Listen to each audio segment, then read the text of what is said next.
Et bonjour à tous, j'espère que vous allez bien. On se retrouve sur Saint Seiya Shining Soldier pour la vidéo analyse des nouveaux persos qui sont sortis aujourd'hui. Du coup, je vous invite évidemment à aller voir la vidéo news de la semaine qui est déjà sortie, hein. Et nous, on va aller analyser ici les nouveaux personnages. Alors, il y en a trois. Il y a donc du coup le Camus sur Pli qui avait été annoncé dans le V-Jump. J'en ai parlé dans la vidéo leak du V-Jump. Donc, c'est Camus sur Pli qui est arrivé ce matin.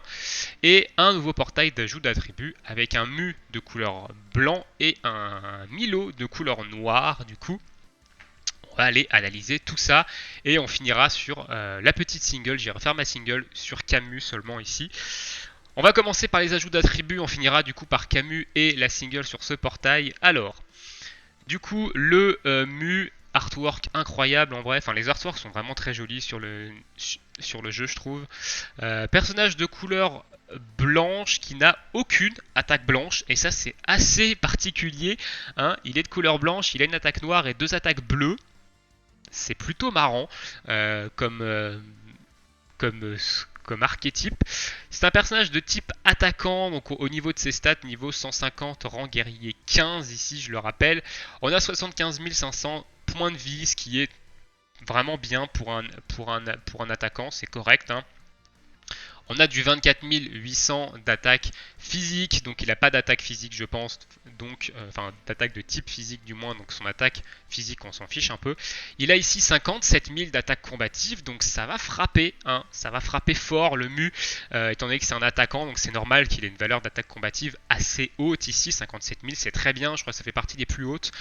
Faudra évidemment voir les stats des anciens persos, des anciens attaquants de type combative au niveau 150, hein, évidemment. Donc par exemple le Gemini rouge, le Sion Surpli qui est un attaquant de type combatif aussi je crois. Donc il faudra regarder par rapport à leurs stats, mais 57 000 c'est vraiment très bien. 16 000 de défense combative, c'est un peu bas. 26 000 de défense, 16 000 de défense physique, pardon, c'est un peu bas. 26 000 de défense combative, c'est moyen. Bon, après, les attaquants n'ont pas des poules de défense vraiment énormes, hein. En même temps, ils sont pas là pour encaisser des dégâts, ils sont là pour en mettre, ce qui est logique. 8% d'esquive, c'est moyen, mais ça va. Chevalier d'or, 12 maisons, armure d'or, donc ça, évidemment, les tags sont classiques sur Mu. Ici, alors, du coup, mort d'une étoile, donc qui est une attaque de couleur noire ici, qui a une vitesse d'attaque de 9 et qui a une puissance de, enfin, qui a une vitesse d'attaque de 9 de type combatif, temps de recharge de 5, donc assez long quand même comme en attaque de soutien. Ça va être un peu un mu qui va venir faire la même chose que ce que fait le mu bleu, je pense maintenant, et il va peut-être le faire même en mieux que le mu bleu, parce que le mu bleu est un personnage de type soutien. Il n'a pas une grosse attaque combative, même si il permet quand même de one-shot pas mal d'unités en PvP, parce qu'on peut lui mettre un tas de boost d'attaque combative au cul. Mais lui est vraiment spécialisé dans l'attaque combative, donc son attaque A, du coup, sa mort d'une étoile, va faire vraiment beaucoup plus de dégâts que le mu bleu. Donc ici, il va venir avoir le même rôle que le mu bleu. Donc vous allez sûrement voir du mu blanc dans les prochaines saisons PVP spammer du coup cette attaque noire ici. Donc très bien, ils nous ressortent un perso stupide qui va spam 9. Ils ont toujours pas compris que leur jeu est en train littéralement de crever à cause de ça, que le PVP est nul à cause de ça. Mais ils continuent, très bien, très bien. Voilà, petit aparté un peu coup de gueule, mais ça, je pense que je suis pas le seul à dire ça, mais bon, c'est pas grave. Donc du coup, évidemment, très bonne attaque A ici. Attaque B, qui est la même que le mu bleu, du coup, réflexion, du coup, c'est pas réflexion, c'est réflexion. Ou alors ils ont oublié un L. Attaque de type combatif, vitesse d'attaque de 4, donc ça c'est très bas. Temps de recharge de 7, c'est vraiment très long pour une attaque de soutien. Et ça va soigner le guerrier principal allié, donc si c'est lui sur le terrain, ça va le soigner lui. Si c'est un autre guerrier sur le terrain, ça va soigner le guerrier qui est sur le terrain. Temps de recharge de 7, autant dire qu'en PvP, vous ne le placerez jamais. Et en PvE, c'est très rare, hein, qu'on aille aussi loin dans les tours quand même. Donc Voilà, c'est un soin, mais c'est pas non plus extraordinaire. Et du coup, son mur de cristal en attaque chargée, c'est vitesse d'attaque de 7, donc c'est pas trop mal, même si ça passera jamais en premier. Ça va augmenter sa propre attaque combative de 8871, et je dis bien sa propre attaque combative, ça n'agit que sur lui, donc si vous le mettez en attaque de soutien, et ben ça va le booster lui, et pas celui qui est sur le terrain. Donc un set de compétences qui est le même que le mu bleu, donc évidemment c'est très bien, hein, une vitesse d'attaque de 9 avec une attaque qui est de couleur noire, donc qui va taper sur du neutre sur les couleurs bleu, vert et rouge, et qui va évidemment avoir l'avantage du type sur un blanc et neutre sur un noir. C'est excellent, surtout que c'est un attaquant, donc ça va taper très fort. Maintenant, ses compétences passives. Alors à mon avis, au vu de la première compétence passive, il a des compétences passives relativement classiques pour un attaquant combatif. Hein. Ils ne sont pas allés chercher très loin là-dessus. Donc au début du quatrième tour, par contre, ça proc assez tard. Hein. Quatrième tour, on prend l'exemple en PVP, ça n'aura pas vraiment le temps de proc ça. Augmente l'attaque combative, donc sa propre attaque combative de 8840, donc un boost d'attaque combative supplémentaire. Mais tour 4, c'est très loin. Au début du troisième tour, cette fois-ci, il va augmenter cette fois-ci sa propre attaque combative de 34% pendant 5 tours. Il a une grosse attaque combative, donc ça va lui donner pas mal de boost. Pareil, au début du troisième tour, c'est quand même assez tard dans la game. Hein. On prend ici, évidemment, l'exemple quand on est en PVP. Troisième tour, à moins de tomber contre une team ou d'être dans une compo un peu particulière, normalement, votre mu, il a déjà one-shot 2 persos. Hein. Tour 3, il a déjà one shot 1 voire 2 persos, donc d'avoir cette augmentation d'attaque là, c'est pas très utile. Hein. Et du coup, le passif numéro 3 qui lui est très intéressant évidemment. En combat, il va avoir 34% d'attaque combative supplémentaire, sachant qu'il a une grosse attaque combative, comme je l'ai dit avant. C'est très bien, donc il faut l'avoir rang guerrier 3 pour que ce soit vraiment, pour que ses passifs soient vraiment intéressants. Les deux premiers, vous allez les voir très rarement. Le deuxième, vous allez le voir quand même proc. Le troisième, à moins que vous soyez en PVE et que vous ayez évidemment que vous ayez un combat assez long, que votre mu est pas assez puissant, mais ça j'en doute, pour one shot à chaque tour. En général, le premier passif, vous ne le verrez jamais proc. Le deuxième, ça va être rare. Il n'y a que le troisième passif qui va être intéressant. Donc ici, voilà, il a de très bons passifs pour un attaquant combatif, passif classique, qui proc un peu tard quand même sur le 1 et sur le 2. Mais je pense qu'il en a même pas besoin. Honnêtement, vu son attaque combative, vu tous les boosts d'attaque combative qu'on peut lui mettre sur le banc qui eux proc autour d'eux, je pense que ces deux passifs là, il en a pas besoin. Même son troisième passif, en fait, c'est du bonus. Et du coup, son effet d'équipe, il va augmenter le taux de critique du guerrier principal allié. Donc un allié, ça agit que sur le premier personnage qui arrive sur le terrain, je le rappelle. Donc au début du troisième tour, ok, pas très intéressant son effet d'équipe. On met rarement des effets d'équipe qui augmentent le coût critique. C'est quand même trop aléatoire ici. Donc ok. Ok, donc Mu, un attaquant classique de type combatif qui va à mon avis venir prendre la place du Mu bleu en PvP hein, pour évidemment avoir une meilleure chance de one shot à tous les tours avec son attaque A, parce que le mu bleu, comme je le rappelle, est un soutien, il n'a pas eu une attaque combative aussi haute que ce mu blanc, et par conséquent, on est obligé de lui mettre un tas de boosts d'attaque combative au cul pour qu'il puisse vraiment one-shot le bleu. Ce mu n'en aura pas besoin, à mon avis, il pourra one-shot tour 1 sans aucun problème. Si en plus vous lui mettez les boosts d'attaque combative que vous mettez au mu à partir du tour bleu, ce mu-là va mettre des dégâts absolument absurdes en PvP avec son attaque A. Donc, ok. Donc perso, pourquoi pas, je sais pas pourquoi ils nous ressortent un peu des persos comme ça, mais très très bon personnage, le mu blanc ici, qui va faire des ravages en PvP et qui va sûrement en faire rager plus d'un. Ensuite, on va passer au Milo. Milo, personnage de couleur noire qui a lui 3 attaques noires. C'est un personnage attaquant également. Donc on va voir au niveau de ses stats. Donc il a 72 000 HP. C'est un peu moins que le mu blanc ici. Ce sont deux personnages attaquants. On va pouvoir les comparer un peu les deux.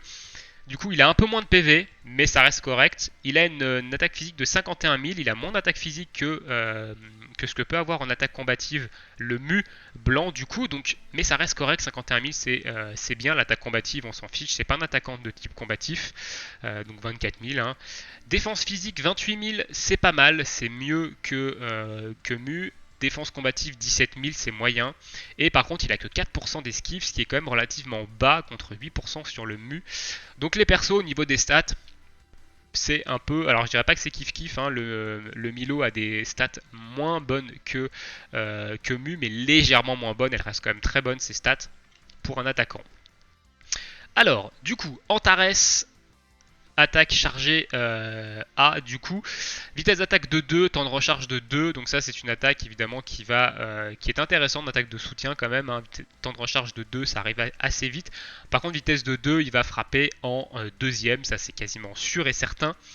Donc ok, une attaque qui va quand même faire mal ici. Mais vu que c'est un personnage de type attaquant, potentiellement il ne sera pas capable d'encaisser une attaque avant de pouvoir mettre Antares. Surtout s'il va tomber la plupart du temps contre du mu. S'il tombe sur du mu bleu par exemple, qui a une test d'attaque de 9 qui est de couleur blanche, qui a l'avantage du type sur ce Milo, le Milo va littéralement prendre un one shot.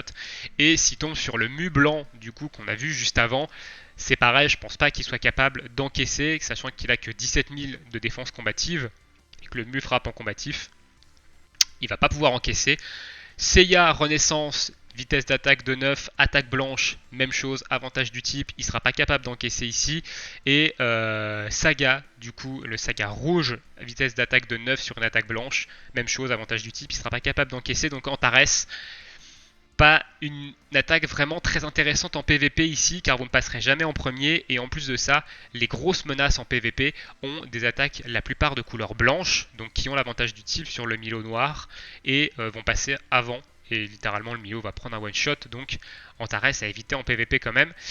Par contre, Aiguille écarlate, du coup, la compétence chargée B, qui est une compétence avec une vitesse d'attaque de 9, un temps de recharge de 2, donc ça c'est très très bien ça par contre, parce qu'il va pouvoir potentiellement attaquer en premier ou aller au clash, sachant que c'est un attaquant de type physique qui a une grosse attaque physique, potentiellement il peut one shot.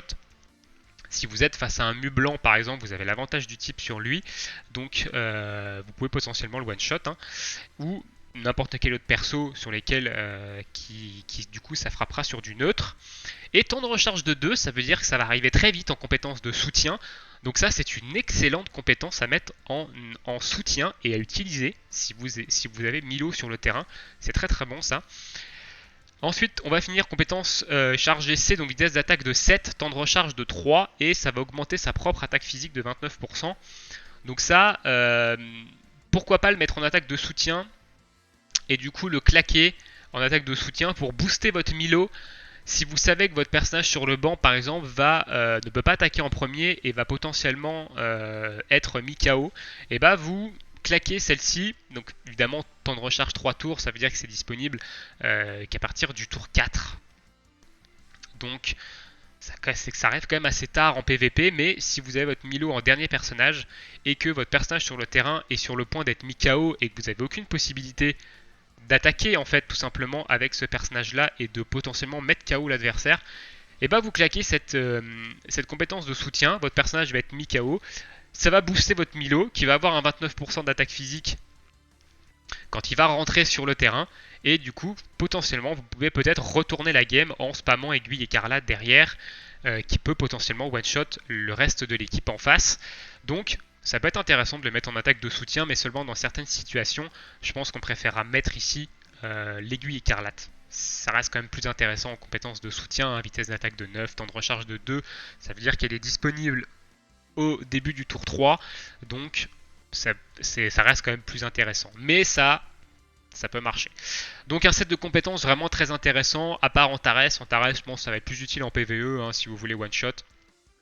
Mais sinon en PvP, vous allez plus utiliser l'aiguille écarlate. Au niveau de ses passifs, au début du tour 2, très très bien au début du tour 2, ça arrive très vite. Augmente sa propre attaque physique de 34%, excellent ici. Donc un premier passif vraiment très bon, bien meilleur que le premier passif du Mu, du Mu blanc du coup, qui proc un peu tard, hein, quatrième tour je rappelle, c'est un peu tard. Ici deuxième tour, c'est très bien. Passif numéro 2, au début du deuxième tour, augmente son propre taux de critique de 18%, donc ça c'est excellent aussi, ça va lui permettre d'avoir plus de chances de coups critiques, donc de faire plus mal. Donc il a deux premiers passifs qui sont très bien, car ils arrivent très rapidement dans la game, tour 2, ça arrive très très vite. Et ensuite, il a un passif 3, donc saignement, qui combotte évidemment avec son passif 2. En cas de coup critique, il inflige au guerrier principal un saignement pendant 6 à 8 tours. Enfin non, c'est un passif, donc il n'y a pas de... Pardon, c'est un passif, donc il n'y a pas de changement en fonction du nombre de cosmos, donc de 6 tours, pardon. De 6 tours, qui va lui infliger 13% de ses PV max en dégâts à chaque tour. Je rappelle que le saignement ne met pas KO, laisse à 1 point de vie. Donc c'est un peu un plus ici, si vous faites un critique, que vous one-shotez pas l'adversaire, il va avoir un saignement, il va tomber à 1 point de vie potentiellement. Le tour d'après, vous allez pouvoir peut-être le finir plus facilement, mais voilà, c'est pas non plus un passif extraordinaire le saignement, je rappelle. Hein. Ça aurait été intéressant si ça mettait un saignement sur toute l'équipe. Ça aurait été complètement OP d'ailleurs, parce que arriver avec un saignement sur le terrain, ça permet de baisser la vie, d'être sûr de potentiellement mettre un one shot. Donc, mais voilà, saignement, c'est pas super intéressant. Hein, tout ce qui est saignement, combustion, poison, c'est pas des effets super intéressants, sachant que ça ne peut pas mettre KO un ennemi, ça le laisse à 1 point de vie. Je rappelle qu'un ennemi à 1 point de vie peut vous one shot toute une team, hein, peut retourner une game. Donc voilà. Donc passif numéro 3, pas ouf. Par contre, ces deux premiers passifs sont très intéressants. Et du coup, effet d'équipe qui lui agit sur toute la team et qui est un excellent effet d'équipe ici. Au début du tour 3, ça va augmenter l'attaque physique de toute la team, donc des 3 personnages sur le terrain, de 24% pendant 5 tours. Très intéressant comme effet d'équipe ici, parce que ça touche tous les alliés et pas seulement le premier personnage qui arrive sur le terrain. Donc c'est intéressant parce qu'on commence à avoir des effets d'équipe dans ce genre-là, hein, qui touchent tous les alliés et pas seulement un seul allié. Donc très intéressant, même si au troisième tour, ça peut procer quand même. On peut penser que ça peut procer relativement tard. Si vous avez un personnage de type physique qui est capable de retourner la game sur le banc encore, qui est là au début du tour 3, si vous faites one shot vos deux premiers, tour 1, tour 2, tour 3, vous avez par exemple un Seiya Renaissance qui arrive sur le terrain. Paf, le proc d'attaque arrive et du coup votre Seiya potentiellement peut vous retourner votre game. Donc effet d'équipe très intéressant, même en PvE c'est très intéressant d'avoir un boost d'attaque physique sur toute votre équipe.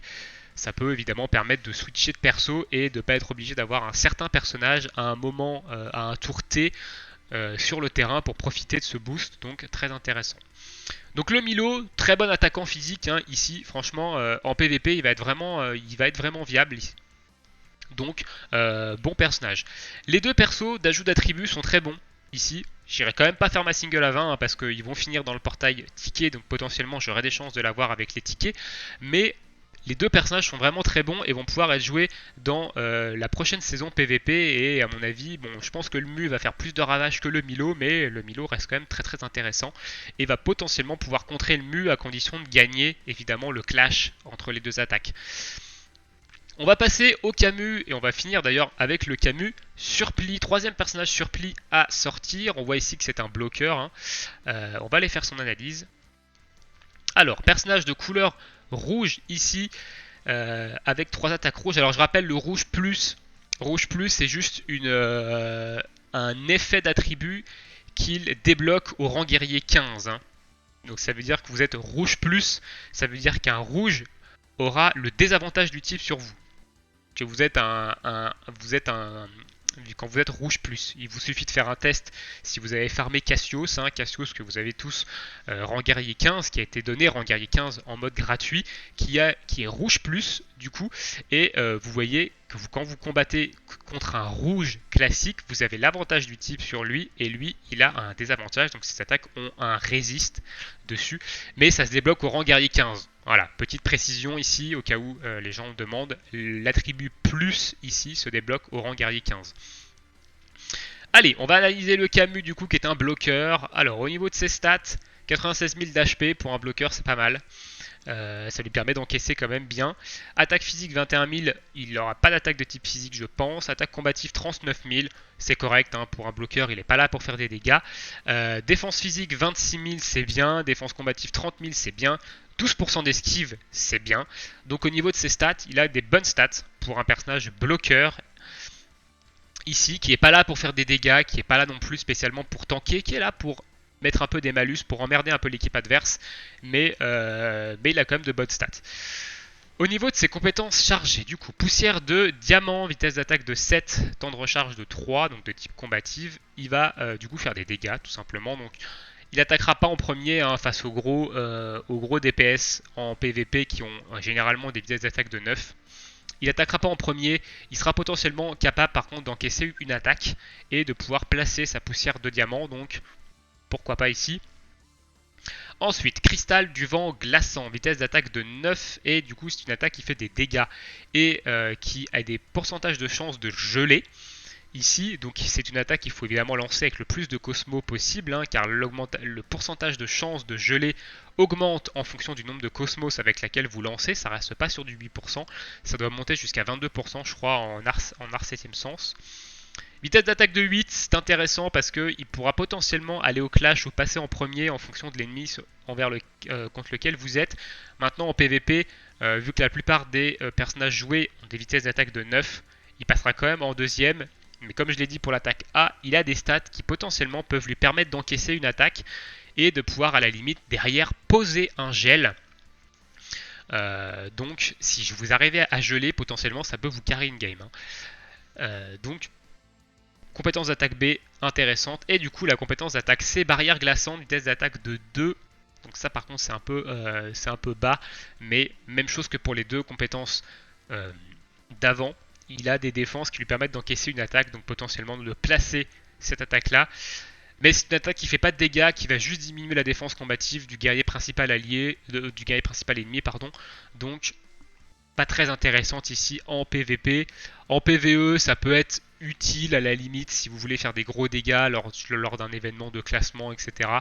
Pourquoi pas, mais en PvP, non. En PvP, on ira surtout utiliser le cristal du vent glaçant pour tenter de gel et de prendre l'avantage en fait si vous pouvez éliminer par exemple un Mu, si vous pouvez éliminer un Seiya Renaissance, un Milo noir, etc. Enfin, si vous pouvez geler en fait un gros DPS en face, ça peut être plutôt intéressant. Ou alors ici, à la limite, pourquoi pas tenter le one shot, même si je pense pas qu'il soit capable de one shot au tour 1 lui. Mais ok, donc set de compétences plutôt intéressant ici. Au niveau de ses compétences passives, alors, sa compétence passive numéro 1, en combat, il va diminuer la défense combative du guerrier principal ennemi de 34%. Donc ça veut dire que pendant toute la durée du combat, le premier personnage qui va arriver sur le terrain en face aura une défense combative diminuée de 34% durant toute la durée du combat. Ça peut être intéressant du coup de le mettre avec des personnages qui vont frapper en combatif, donc vous le mettez par exemple avec un Mu blanc. Du coup, le Mu blanc, il va encore frapper encore plus fort, hein, vu que le personnage en face aura 34% de défense combative en moins. Donc potentiellement, vous assurez un peu le one-shot du premier personnage en face. Ensuite, passif numéro 2, diminution de défense combative, pareil sur un ennemi. Donc si remplaçant, donc ça veut dire que s'il rentre sur le terrain, il va diminuer également la défense combative du guerrier principal ennemi de 34%. Ce genre d'effet ne marche pas si vous mettez votre Camus sur pli en premier personnage. Hein. Il n'est pas considéré comme étant remplaçant ici. C'est quand il va remplacer l'un de vos persos. Même chose, ce genre d'effet ne fonctionne pas si votre Camus est mis sur le terrain parce que votre personnage est mis KO. Si votre Camus rentre sur le terrain pour remplacer un personnage KO, ça ne compte pas comme étant un remplaçant également. Il faut que ce soit une action de votre chef de cliquer sur votre Camus pour qu'il rentre sur le terrain à la place de votre perso déjà sur le terrain.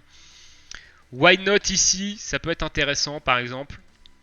Vous commencez avec votre gros DPS combatif, vous mettez votre Camus sur le terrain, ça va du coup diminuer la défense combative du guerrier principal en face. En plus de la diminuer avec le passif numéro 1, vous laissez votre Camus, vous tentez un gel avec votre Camus sur pli. Si ça passe pas, votre gros DPS combative va venir remplacer votre Camus sur pli qui va être mis KO et vous allez pouvoir évidemment assurer un peu le one shot sur cette unité. pourquoi pas, ça peut être intéressant sur des unités qui ont un gros pool d'HP, sur lesquelles vous n'êtes pas sûr de one-shot avec, avec votre attaquant de type combatif, soit mu blanc, mu bleu, saga par exemple. Donc pourquoi pas. Et ensuite, diminution de défense combative, pareil sur un ennemi, cette fois-ci quand il est remplacé, donc quand il est sur le terrain et que vous allez le remplacer par un autre perso. Même chose que sur que, pour le passif d'avant. Remplacer, s'il est mis KO évidemment, ça marche pas. Et, c'est tout en fait. Donc si il est remplacé, il va diminuer la défense combative de l'ennemi, du guerrier principal qui est sur le terrain à l'heure actuelle de 34%. Ok, donc c'est un bloqueur qui va venir diminuer la défense combative, donc pour renforcer les attaquants combatifs. Et dernière, du coup, effet d'équipe, diminue la défense combative de un ennemi. Donc durant tout le combat, il va diminuer la défense combative du premier ennemi qui arrive sur le terrain. Donc pareil, il peut être intéressant à mettre sur le banc si vous ne voulez pas le mettre sur le terrain. Évidemment, son passif numéro 1 diminue plus que l'effet d'équipe, mais c'est un peu le même passif que son passif numéro 1. Donc ok. Donc un bloqueur qui peut être intéressant dans une équipe axée combative du coup, avec vous mettez évidemment ce personnage là, avec en plus de ça vous mettez un support pour les personnages combatifs, donc par exemple Fenrir vert je crois qui est un support pour les personnages combatifs, ou alors un Shun Renaissance par exemple, le Shun rouge qui est un support pour les personnages de type combatif, donc ça peut faire un bon combo d'équipe avec un gros attaquant de type combatif, ça peut être sympa. Donc pourquoi pas. Donc le Camus Surplis, bloqueur intéressant pour renforcer une team accès combatif. Maintenant, personnage pas god tier non plus, qui peut facilement être skip. Donc voilà. Donc pour récapituler, les deux nouveaux ajouts d'attributs, le Milo et le Mu, très intéressant, très bon attaquant dans les deux catégories ici. Le Mu va faire vraiment des ravages en PvP, vraiment très intéressant. Et le Camus Surplis, très bon bloqueur pour venir assister une team avec des attaques de type combative. Mais sinon pas extraordinaire non plus de ouf. Alors, vu que c'est un personnage surplis, il ne sera pas ajouté au portail normal, donc je vais faire ma single à 20 ici. On conclura la vidéo évidemment analyse sur cette petite single à 20. J'ai pas de téléchargement en bas à gauche, donc je pense pas avoir le Camus. De toute façon, j'ai jamais eu les nouveaux personnages sur les singles à 20. Donc ici, on a eu quand même le Cosmos autour des persos, on n'a pas eu les comètes. Enfin, je crois pas avoir vu les comètes. Ok, on va sur Shiryu ici. Très bien, est-ce qu'on va avoir Iki? Oh, on a Iki. Ok. Ouais, c'est la première fois que j'ai une single aussi ouf. Et le nouveau Doko. Ok, le Doko vert, très bien, que j'avais pas. Why not? J'ai toujours voulu toujours voulu l'essayer. Pourquoi pas? Donc Doko qui est un attaquant, celui-ci. Mais j'avais une petite idée de team avec lui, donc pourquoi pas à la limite. Ok, nouveau Doko, je prends. De toute façon, nouveau perso, on prend toujours. Ok, très bien. Et bah sur ce, on va se laisser là pour cette petite vidéo analyse. N'hésitez pas à me dire dans l'espace commentaire ce que vous pensez, vous, des nouveaux personnages. La semaine prochaine, il y aura très certainement le Ikipog qui va sortir. Donc Power of Gold, POG ça veut dire Power of Gold, donc c'est leur armure de bronze en version or, leur armure V2 en version or je crois même, donc on attend avec impatience ce Iki qui sera le premier personnage POG à arriver dans le jeu, j'espère qu'il sera un peu respecté, que ce sera sympa. J'espère que ce sera un step-up, je pense pas, mais voilà, donc je ferai peut-être une invocation dessus, on verra, en fonction du perso. Sur ce, je vous souhaite à tous une très bonne journée, une très bonne soirée, et à bientôt sur la chaîne. Ciao!